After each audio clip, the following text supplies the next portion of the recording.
한중일 철강인 여러분, 전 세계 철강인 여러분 반갑습니다. 저는 대한민국 서울의 스틸앤스틸의 서정은 대표입니다.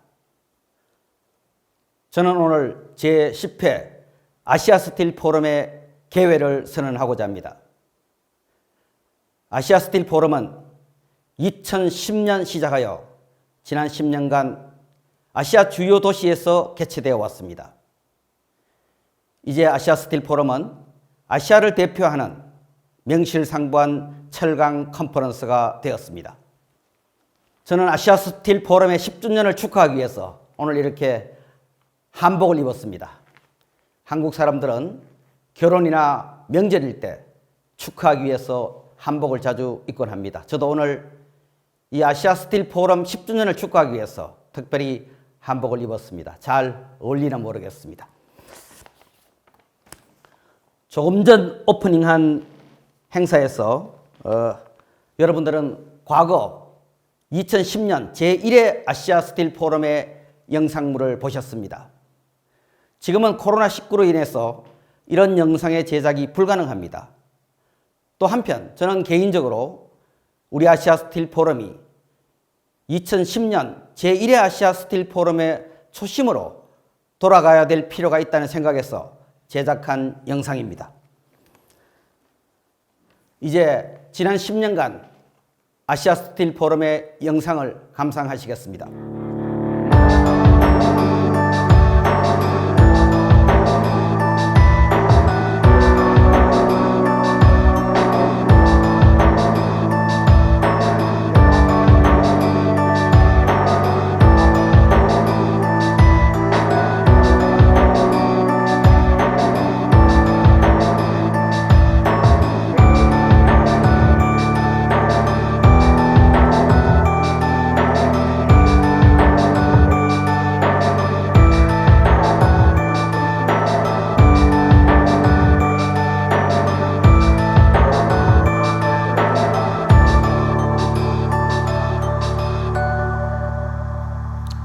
지난 10년간 아시아 스틸 포럼은 한중일 공동의 노력이 없이는 불가능했을 겁니다.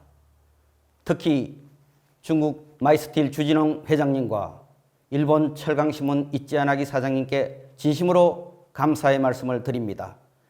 지난 10년 아시아 스틸 포럼은 우리 한중일 공동의 노력의 산물입니다. 2020년 제10회 아시아 스틸 포럼은 온라인에서 웨비나로 진행되고 있습니다. 비대면으로 다소 불편한 점은 있지만 또 다른 한편으로 생각해 보면 이 웨비나로 인해서 전 세계 철강인들이 아시아 스틸 포럼에 참여할 수 있다는 가능성도 있습니다. 저는 그래서 특히 이번 아시아 스틸 포럼에 전 세계 아시아 철강 산업에 관심이 많은 전 세계 철강인들을 초대하고자 합니다. 2020년 제10회 아시아 스틸 포럼은 한국, 중국, 일본에 더해서 대만 스틸넷까지 4개의 철강사가 공동으로 개최하고 있습니다. 오늘 11월 16일 월요일 오프닝 행사에서 이번 주말까지 5일간 아시아 스틸 포럼은 반복적으로 개최됩니다. 한중일 철강인 여러분들의 적극적인 참여를 부탁드립니다.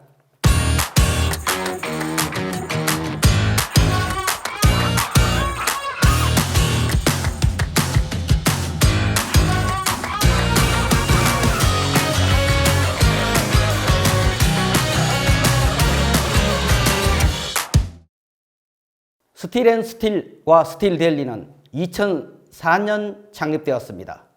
지난 17년간 저희는 철강인 여러분들의 많은 관심과 사랑을 받아왔습니다. 저도 개인적으로 너무나 행복했습니다. 이제 스틸앤스틸의 미래는 더 양질의 철강 정보와 지식을 축적하고 한국과 세계 철강 산업에 대한 새로운 시각을 끊임없이 제시하는 최고의 철강 전문가 집단이 되도록 노력하겠습니다. 오늘 제10회 아시아 스틸 포럼을 축하하기 위해서 많은 분들이 축하 영상을 보내오셨습니다. 저희들과 공동으로 아시아 스틸 포럼을 개최하고 있는 중국 마이스틸 주진홍 회장님의 축하 영상입니다. 上海钢联朱金红总裁由于不得已的原因，没能拍摄贺词视频，所以由 SteelNet 带读朱总裁的贺词，请各位谅解。尊敬的各位海内外观众，女士们、先生们，大家上午好。金秋时节，丹桂飘香。在这充满丰收喜悦的日子里，隆重举行2020第10届亚洲钢铁论坛。在此，我谨代表主办方之一上海钢联电子商务股份有限公司，对历年会议的各位领导和海内外观众表示诚挚的欢迎和衷心的感谢。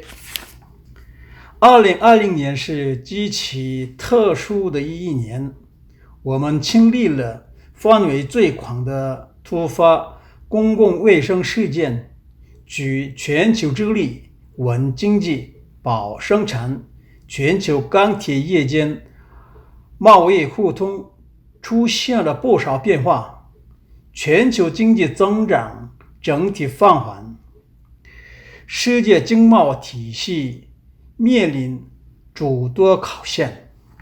2018年，亚洲的粗钢产量达到16亿吨，占据了全球总产量的 68%。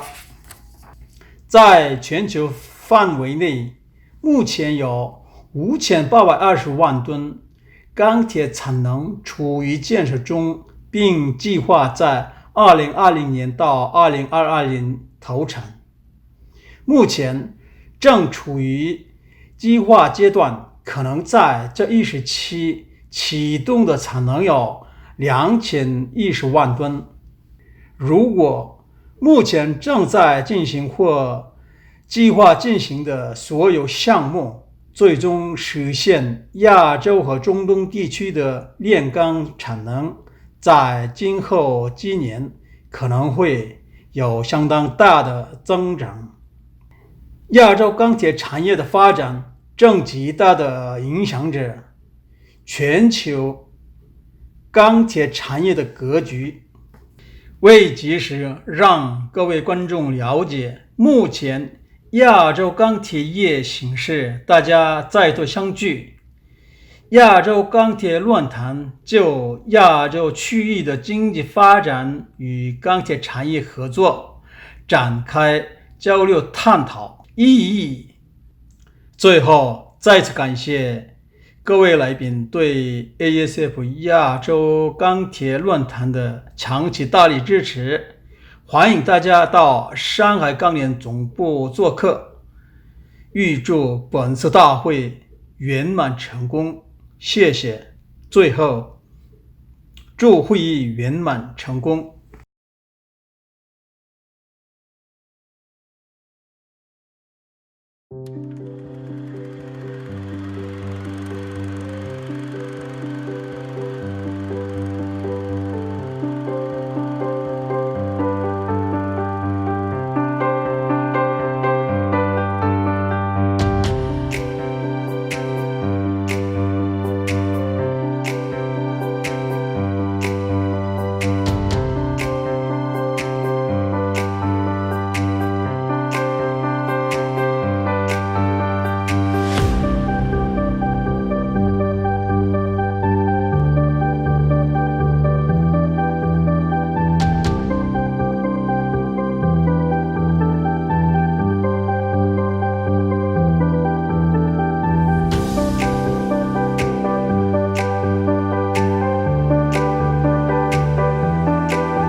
Let's innovate.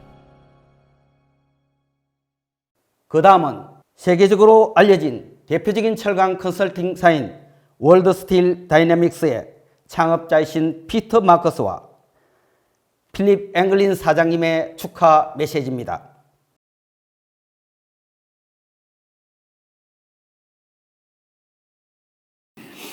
Good morning, everyone.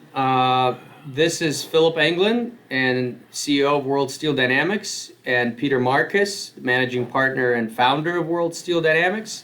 And we would like to congratulate the organizers of the 10th Asia Steel Forum on a wonderful and successful event amidst these difficult times in 2020. With that, Peter is going to now share some of World Steel Dynamics' latest thoughts on both the long-term and the medium and short-term events that the steel industry globally is faced with. Peter? Hi, so thank you, Phil, very much. I'm going to be commenting about some macroeconomic developments which are strongly impacting the steel industry. I have 3 comments there. Then discuss the industry's mandate to reduce CO2 substantially in the years ahead, which is a terrible threat to a number of the integrated companies, and then discuss with you the pricing outlook for the remainder of this year and next year. When it comes to the outlook for the macroeconomic developments, 2 groups are being left behind. Workers are left behind because technology will be replacing workers at a faster rate than the growth of economies can create new jobs. This is going to put a burden on many governments, more transfer payments to unemployed people. It will slow the global economy.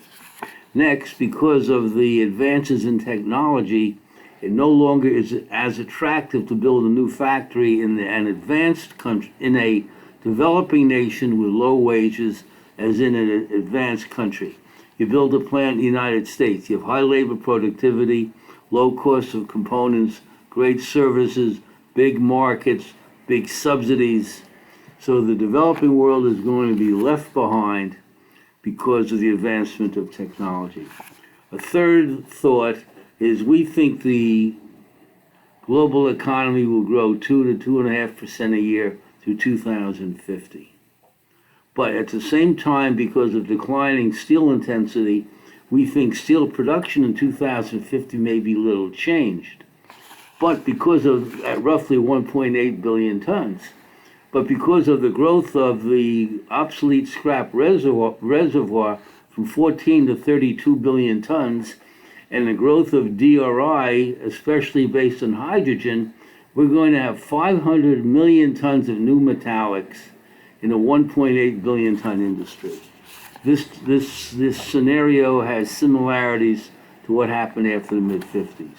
Now, regarding the steel industry's CO2 reduction mandate, the belief is widespread that man-made CO2 is adding to global warming, and many companies and governments are announcing strong measures to eliminate as much carbon as possible. An integrated steel company will produce about 2 tons of CO2 per ton of steel, while an EAF steelmaker may be 1.2 tons. The problem is that each ton of coal emits 2.3 tons of CO2 because 1 atom of carbon in the coal combines with 2 atoms of oxygen from the air. So we have this 37 billion tons of CO2 going into the air. Steel companies cannot lag in taking strong actions to eliminate as much carbon as possible from what they're producing, because otherwise they will be called environmentally unfit. They will be abandoned by investors. The leading company right now in this effort to mitigate the carbon problem is ArcelorMittal. If they take the route by which you generate hydrogen at low cost, go to put it into a DRI plant, to an electric arc furnace, they claim their costs in Europe would go up 50 to 80%. they'd have to spend 30 to 40 billion euros, and the government to create a clean environment with much more renewables as produced in terms of electricity, that's another 40 to 200 billion euros. If ArcelorMittal follows the smart carbon route, which is turning the CO2, which they can capture, into products not containing carbon and or sequester it, the increase in cost is only 30 to 60%. Capital outlays are 15 to 25 billion, and the clean environment will cost the government between 15 and 165 billion euros of capital outlays. Now, when it comes to the outlook for the steel industry, right now with production down, the economy improving, the mood being more positive, we have a tightened steel supply. Hot roll band on the world market is roughly $530 a ton, up from $370 in about April this year. We've also had major price increases in Europe and the United States. We think we are currently in what's called a fair times environment. When you take our new pricing system of equilibrium prices, we think the equilibrium price in fair times is about $480, and the inherent price volatility is plus or minus $40 a ton. So 480 plus 40 is 520, the upper end of the price in fair times. We're now at 530. We think this is an indication that hot rolled band on the world market probably is overpriced. We think that next year steel demand globally will be less than it was in 2019 as the Chinese slow in their growth and the rest of the world has some decline. The problem is that capital spending by many industrial companies will be less next year because this year their balance sheets were damaged and they did very poorly, in many cases, on a profitability basis. So basically, if the industry can make the transition to good times next year, the equilibrium price would be $550. If they stay in fair times, it's $480. If they slip back to bad times, it's $420. So as we look at the various conditions, the oversupply, the competitiveness in the world market, we think that we are heading into a rough year next year. Thank you very much. 첨단 건축 기술의 결집으로 이루어진 초고층 초대형 빌딩. 그러나 눈에 보이는 화려함이 건축물의 안전을 보장하지는 않습니다. 중요한 것은 보이지 않는 곳에 있습니다. 건축물의 기본이자 중심인 골조. 골조는 건축물의 핵심입니다.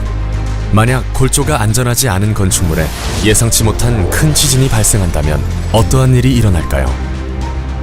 지진이 시작되었습니다. 땅이 흔들림에 따라 건축물도 이에 반응하여 흔들리기 시작합니다. 유리가 사방으로 위험하게 쏟아지고 가구가 넘어지며 물건들이 떨어집니다. 순간 강력한 진동에 의해 골조에 큰 변형이 나타났습니다. 왼쪽에는 H코어 강제를 적용한 강기둥 약보 골조이고 오른쪽에는 일반 강제를 적용한 약기둥 강보 골조입니다. 일반 강제를 적용한 구조물은 하부층의 기둥들의 소성 힌지가 발생하여 구조물이 심하게 뒤틀리며 끊어지기 시작합니다. 반면 H코어를 적용한 구조물은 구조 부재에 부분적인 충격은 있지만 안정적으로 건축물을 지탱합니다. 왜 이런 차이를 보이게 되었는지 전문가에게 물어보았습니다. 일반 강제를 적용한 건축물의 경우 설계자의 의도와는 다르게 보의 강도가 기둥의 강도보다 크게 되어 기둥이 먼저 항복하였고 이에 따라 특정 층이나 전체 건물의 붕괴가 야기될 수 있는 상황이 발생하였습니다. H코어는 일반 강제와는 다르게 엄격한 품질 관리와 강도 관리를 통해 설계자의 의도를 정확히 파악하여 내진 성능을 높일 수 있는 제품이라고 생각합니다. 지진에 강한 철 H코어는 내진용 형강, 내진용 철근, 내진용 후판, 내진용 강관 등 다양한 제품 포트폴리오를 갖추고 있습니다. 탁월한 에너지 흡수 능력과 남극과 같은 극저온 환경에서도 깨지지 않는 충격 인성을 비롯해 건축물 구조 안전의 품질을 향상시키는 뛰어난 용접 성능까지 가지고 있는 H코어. 지진에 견디는 최고의 기술 H코어는 안전한 건물의 중심이자 안전한 대한민국의 중심입니다. 지진의 강한 철 H코어.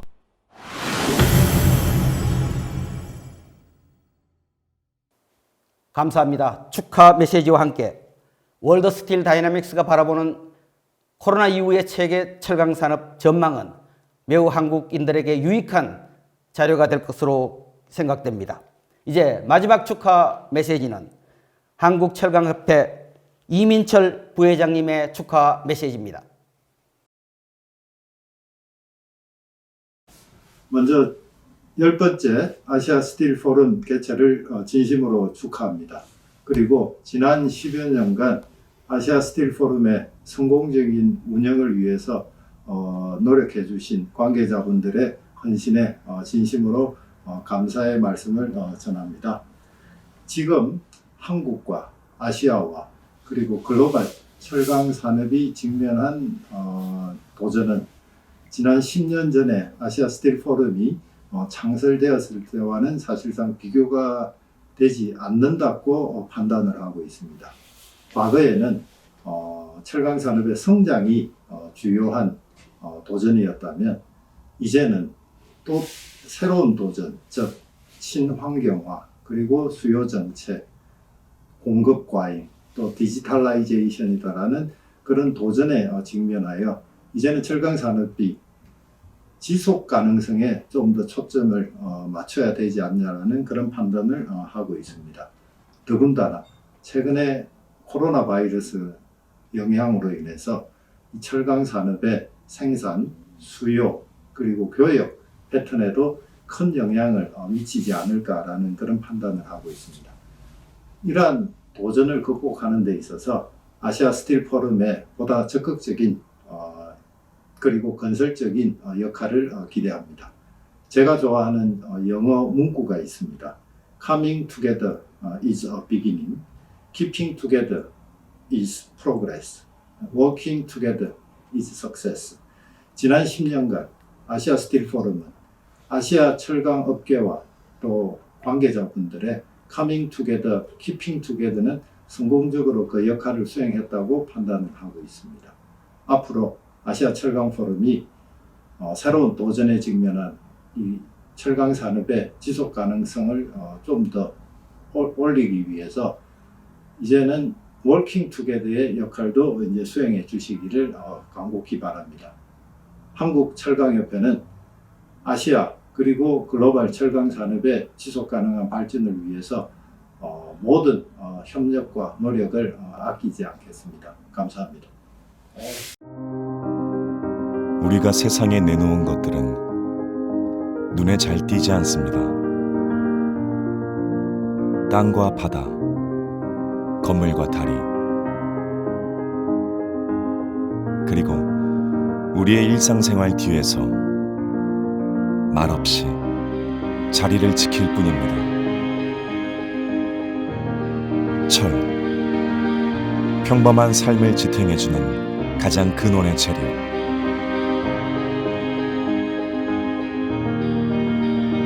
우리는 철을 만드는 사람입니다.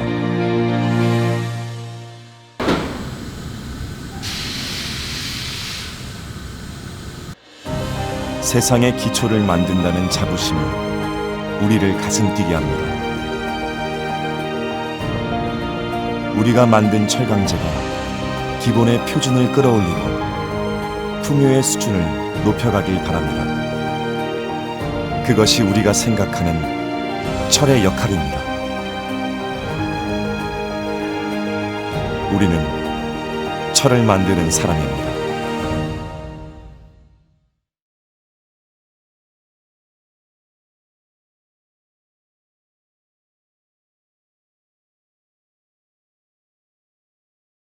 한국 철강 산업을 대표해서 아시아 스틸 포럼을 축하해 주신 이민철 부회장님께 감사의 말씀을 드리고자 합니다. 이제 오늘 마지막 하이라이트 순서입니다. 세계 철강협회 월드 스틸 어소시에이션의 한네이 박사님의 하이라이트 스피치입니다. 한네이 박사님의 하이라이트 스피치 주제는 코로나 이후 세계 철강 산업의 변화입니다.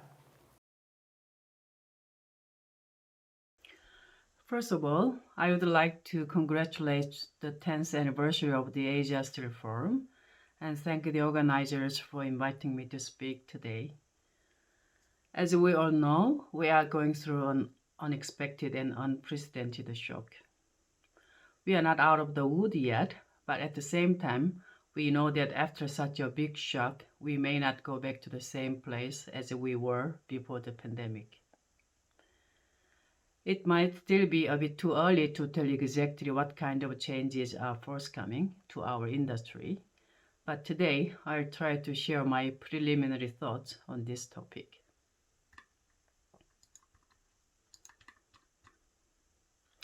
First, I will talk about the short-term impact of COVID-19 on steel demand based on our latest SRO.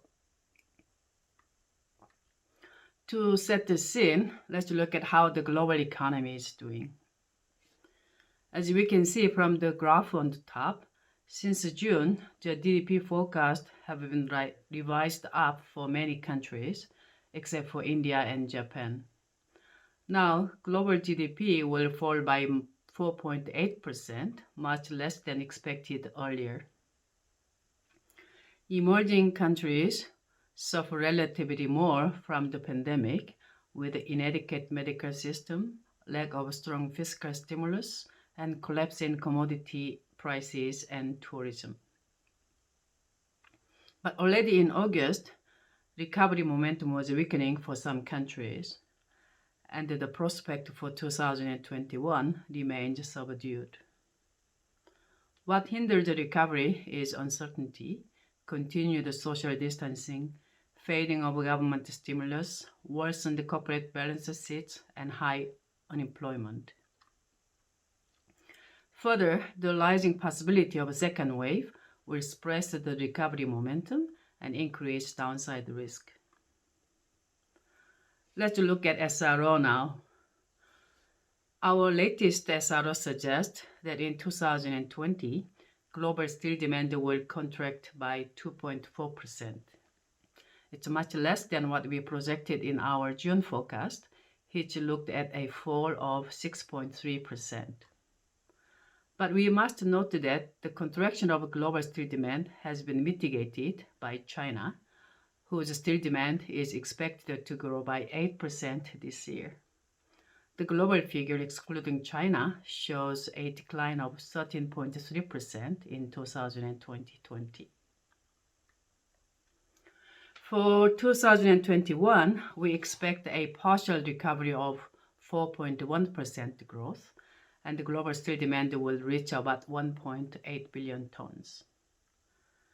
This means global steel demand in 2021 will exceed that of 2019, but this is due to China. In the rest of the world, steel demand will not return to the 2019 level for both developed and developing economies. This slide shows regional forecasts. We can see that steel demand will see a deep contraction across the developed and developing regions in 2020. Only China and Turkey will have a positive growth this year. Some developing regions, such as Middle East, Africa, and emerging Asia, will show contraction as deep as developed economies. So steel demand in developed economies will fall by 14.4% in 2020, and in developing economies by 12.3%. In India, steel demand will fall by 20%, reflecting the severity of the lockdown measures in April and May, but it will recover fast. The Middle East region will see a contraction deeper than developed economies, with a subdued outlook for recovery due to the fall in oil prices. In Latin America, the impact has been high across the continent. Besides, the pandemic will interrupt the regional reforms and worsen social stability to leave a long-lasting scar to the region's viability. We can also note that recovery in developing countries will be stronger than developed economies, led by the emerging Asian countries like India and ASEAN. Now, let's spend a moment comparing the impact of the COVID-19 crisis with that of the global financial crisis. We can see that the impact on global steel demand from the COVID-19 shock is much smaller on an annual basis, even though global GDP will fall much more this year than during the financial crisis. Among the steel-using sectors, the automotive and machinery industries are the hardest hit in both crises, but the impact on the machinery sector from the COVID-19 crisis is much smaller than the financial crisis.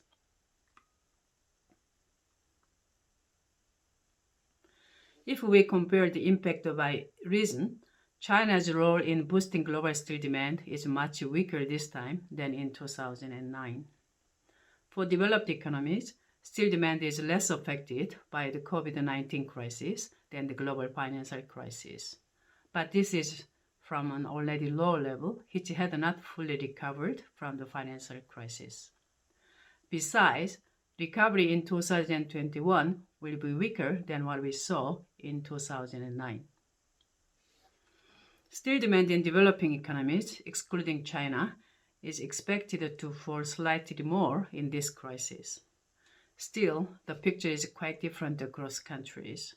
India and MENA, which remained resilient during the global financial crisis, are feeling the impact much acutely this time.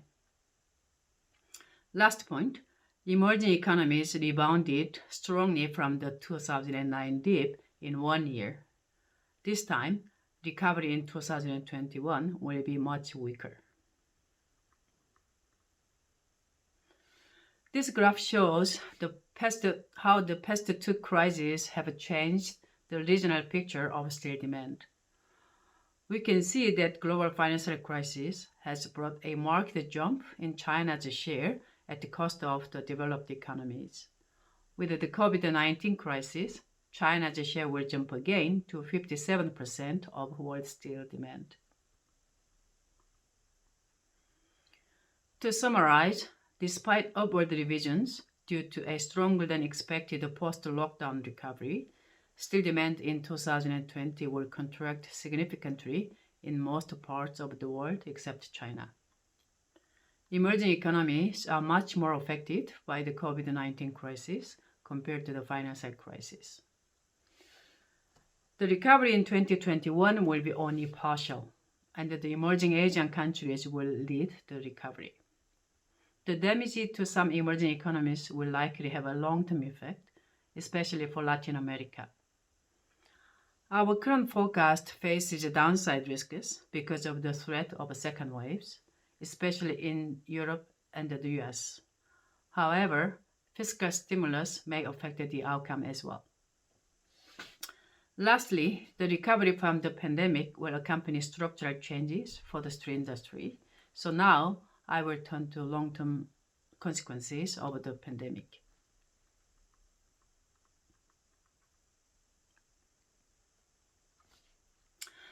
As the pandemic is going on longer than expected, most of us have started to wonder how the world will change after the pandemic.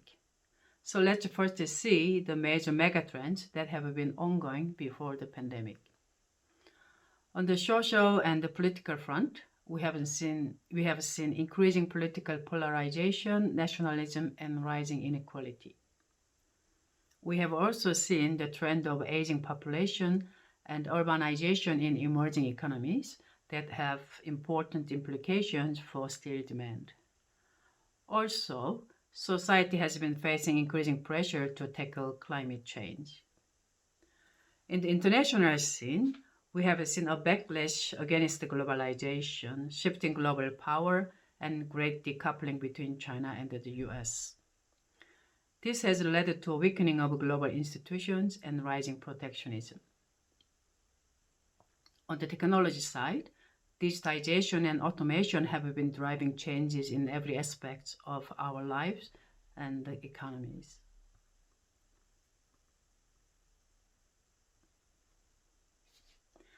These megatrends have been directly and indirectly driving structural changes in the steel industry and our customer sectors. On the production side, CO2 mitigation and smart manufacturing have been the major theme underpinning corporate strategies of steel companies. In the global steel market, growth was becoming slower as China's fast growth era was coming to an end. At the same time, regional growth driver has been shifting to Asia, with India and ASEAN emerging a fast-growing region after China. In the steel-using sectors, new structural forces like electrification, automation, and sharing economy were driving the transformation of the auto industry. In the construction sector, urbanization and infrastructure development in the emerging economies, smart city, and energy transformation have been key factors driving the industry. So, how will the pandemic change the world and the megatrends? During the lockdown in April, I listened to many experts on this issue, and the most candid answer was, I don't know. Nowadays, people started to realize that actually the pandemic's impact would be to accelerate the existing megatrends, such as deglobalization, more remote working, and online shopping, to mention just a few. At the same time, some trends could reverse and new trends might emerge, depending on how society reacts to the pandemic. For example, the populist governments may lose power because of the failure to handle the pandemic properly. In my view, the biggest social impact will be a jump in teleactivities and a shift in people's values and preferences after experiencing the pandemic. This will bring slow but broad changes to our society. The second important aspect of the pandemic's impact would be a focus on resilience from business and consumer sides. Companies will put increased efforts for diversification and regionalization of supply chains, but it may not mean a total withdrawal from global supply chains. Consumers may change their spending patterns and save more. This could in turn mean lower productivity and slower economic growth. Also, the pandemic will affect growth potential of some countries more profoundly than others. On the political side, we may see a strong role of government in ensuring its citizens' well-being. Globalization will change its shape in the new world, but nobody or no country can walk away from globalization. We will see further changes in international relations, which were based on the liberal world order.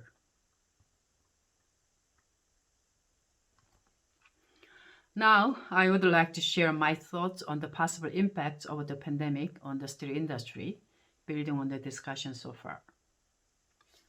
Let's start with the steel-using sectors. We are likely to see a shift in demand structure in the steel-using sectors. In the automotive sector, the transition toward electric vehicles will continue. At the same time, changes in urban mobility patterns will affect the demand for cars versus other types of transportation. There will be some supply chain alignments as well. In the construction sector, increased remote working and social distancing will change urbanization patterns, affecting urban design and demand for residential and commercial spaces. This will lead to a shift in construction demand and steel intensity of construction. Also, with the rising environmental pressure, the energy sector investment will shift away from oil and gas. How will demand growth potential change? It's more likely that the pandemic will slow steel demand growth further due to slower economic growth. It will take at least a couple of years for most countries' economies to return to the pre-COVID level. Moreover, some sectors may never come back to the previous level. Also, the pandemic may decrease productivity for various reasons. At the same time, the broader changes in society will affect the steel intensity of GDP as well. That is, how much steel is required to achieve GDP growth. The effect will depend very much on how emerging economies' investment potential gets affected by the pandemic and how the new urban planning and the green transition will affect the steel demand in the construction sector. It is difficult to tell exactly which direction it will go, but could well be on the negative side. The shift in global steel demand toward Asia will continue as China and other Asian countries are ahead in recovering from the pandemic, while other emerging economies might be structurally damaged by the pandemic. With the rising government's role in the economy and the focus on national resilience, the steel industry will face more trade protectionism. Also, near or reshoring of steel-using sectors, even though we are not sure yet to what extent this will take place, it will affect indirect steel trade patterns. Finally, more focus on environmental protection means increased pressure on the steel industry to reduce CO2 emission. To conclude, there is still a lot of uncertainty about the pandemic, but it will certainly bring a far-reaching transformation of our society. Likewise, even though the exact shape of the steel industry's structural change is yet to be identified, it is likely to involve a shift in steel demand patterns and growth potential, region and sector-wise. Structural changes will always involve challenges, but the steel industry has historically been good at overcoming challenges. There is also a reason to be optimistic. Since steel will always be a part of the solution in this transition, the industry will also see new opportunities along the way. Thank you for your attention. I wish you a successful conclusion of the conference. Seo Mysteel.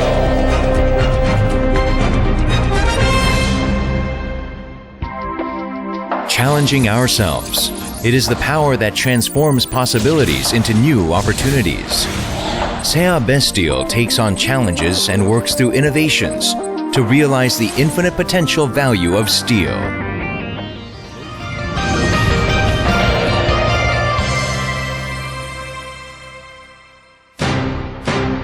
Creating new values. That is just another step in the process of becoming the best. Seo Mysteel has set the world-class quality standard by continuously developing innovative manufacturing processes and building optimum automation systems. The burning passion of Seo Mysteel is boiling at 1,600 degrees Celsius.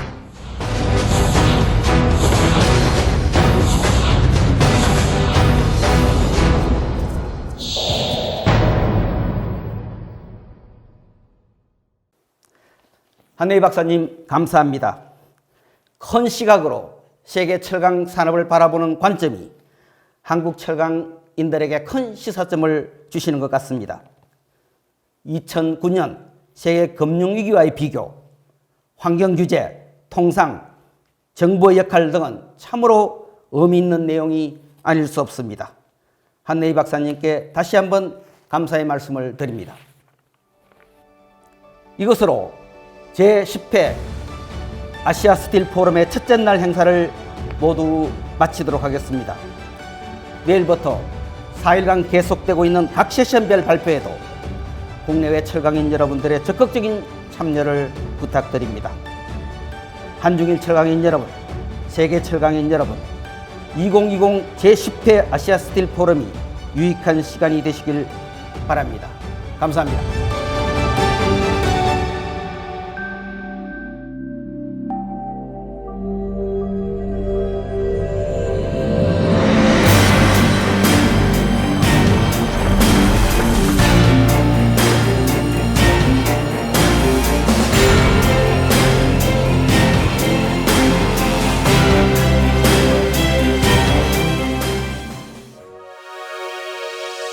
Seo CSS has manufactured stainless steel as well as other high value-added specialty steel products, including tool steel, carbon and alloy steel, and nickel alloy.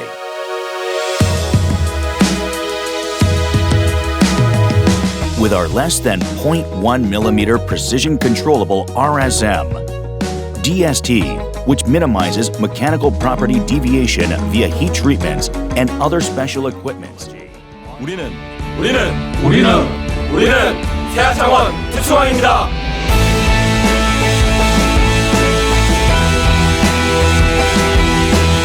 These are the core values of Seo CSS. Seo CSS.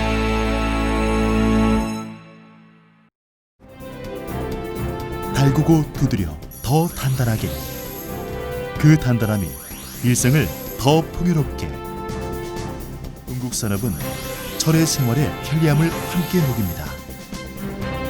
뛰어난 품질, 무한한 가능성을 바탕으로 동국산업은 아름답고 안전하게 세상을 지탱하고 바꿉니다. 세상에 없던 새로운 철을 끊임없이 발견해 나가는 50년 노하우를 통한 세계 최고의 냉연 특수강 전문기업 동국산업. 오늘도 우리는 철강 신세계를 열어나가고 있습니다. 동국산업은 철의 강인함과 안전을 생각하는 따뜻함으로 언제나 우리 삶 아주 가까운 곳에서 함께하고 있습니다.